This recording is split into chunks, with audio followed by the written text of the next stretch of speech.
ರೇಣುಕಾಸ್ವಾಮಿ ಕೊಲೆ ಪ್ರಕರಣಕ್ಕೆ ಸಂಬಂಧಪಟ್ಟಂತೆ ಇವತ್ತಿನಿಂದ ಕೋರ್ಟ್ನಲ್ಲಿ ಟ್ರಯಲ್ ಆರಂಭ ಆಗಿದೆ. ಇನ್ನು ಪೋಷಕರ ಹೇಳಿಕೆಯನ್ನು ಕೂಡ ದಾಖಲು ಮಾಡಿಕೊಳ್ಳಲಾಗಿದೆ. ನಾಳೆಗೆ ವಿಚಾರಣೆಯನ್ನು ಮುಂದೂಡಿಕೆ ಮಾಡಲಾಗಿದೆ.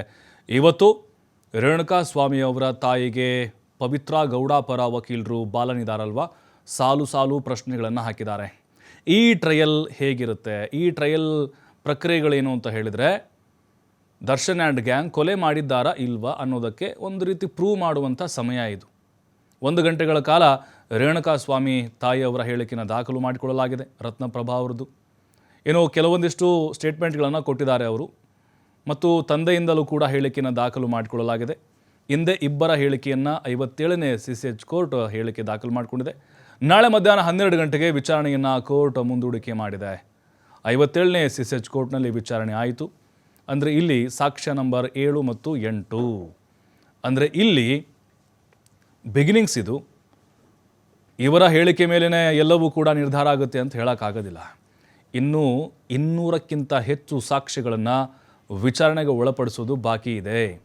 5 ರಿಂದ 6 ತಿಂಗಳಾಗ್ಬೋದು, 1 ವರ್ಷನೂ ಕೂಡ ಟೈಮ್ ಹಿಡಿಬೋದು.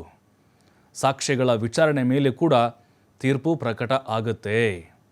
ನೋಡಿ, ಈ ಸಂದರ್ಭದಲ್ಲಿ ಟೆಕ್ನಿಕಲ್ ಎವಿಡೆನ್ಸ್ಗಳಿದ್ದಾವೆ, FSLಗಳಿದ್ದಾವೆ, ಅದರ ಜೊತೆಗೆ ಕಾಲ್ ಡೀಟೇಲ್ಸು ಮತ್ತು ಟವರ್ ಡಂಪಿಂಗು, ಇದೆಲ್ಲವೂ ಕೂಡ ನಿರ್ಣಾಯಕ ಪಾತ್ರವನ್ನು ವಹಿಸುತ್ತೆ. ಅದರಲ್ಲೂ ಈ ಟ್ರಯಲ್ ಅನ್ನೋದೇನಿದೆಯಲ್ವಾ, ಇದು ಪ್ರಮುಖವಾದಂಥ ಘಟ್ಟ. ಇದು ದರ್ಶನ್ ಅವ್ರಿಗೆ ಇವತ್ತಿನಿಂದ ಕೇಡುಗಾಲ ಅಂತ ಹೇಳ್ತಾರಲ್ವ, ಅದು ಶುರುವಾಗಿರ್ಬೋದು. ಅಂತಿಮವಾಗಿ ಕೋರ್ಟ್ ತೀರ್ಪು ಏನು ಬರುತ್ತೆ ಅನ್ನೋದಕ್ಕಿಂತ ಮುಂಚೆ ನಾವೇನು ಹೇಳೋಕ್ಕಾಗೋದಿಲ್ಲ. ದರ್ಶನ್ ಅವರೇ ಕೊಲೆ ಮಾಡಿದ್ದಾರಾ? ಇಲ್ಲ, ಕೊಲೆ ಮಾಡಿರಬಹುದು, ಮಾಡದೇ ಇರಬಹುದು. ನಾವು ಕೊಲೆ ಮಾಡಿಲ್ಲ ಅನ್ನುವಂಥ ಕಾರಣಕ್ಕೇ ಟ್ರಯಲ್ ಆರಂಭ ಆಗಿದೆ. ಇಲ್ಲಾಂದರೆ ಶಿಕ್ಷೆ ಪ್ರಮಾಣ ಪ್ರಕಟ ಆಗಿಬಿಡ್ತಾ ಇತ್ತು. ಇವತ್ತಿನಿಂದ ಟ್ರಯಲ್ ಏನು ಆರಂಭ ಆಗಿದೆ, ಪ್ರತಿಯೊಂದು ಹೇಳಿಕೆಯೂ ಕೂಡ ಬಹಳ ಇಂಪಾರ್ಟೆಂಟ್ ಆಗುತ್ತೆ. ಅದಕ್ಕೆ ಪಾರ್ಟಿ ಸವಾಲು ಕೂಡ ಹಾಕ್ತಾರೆ.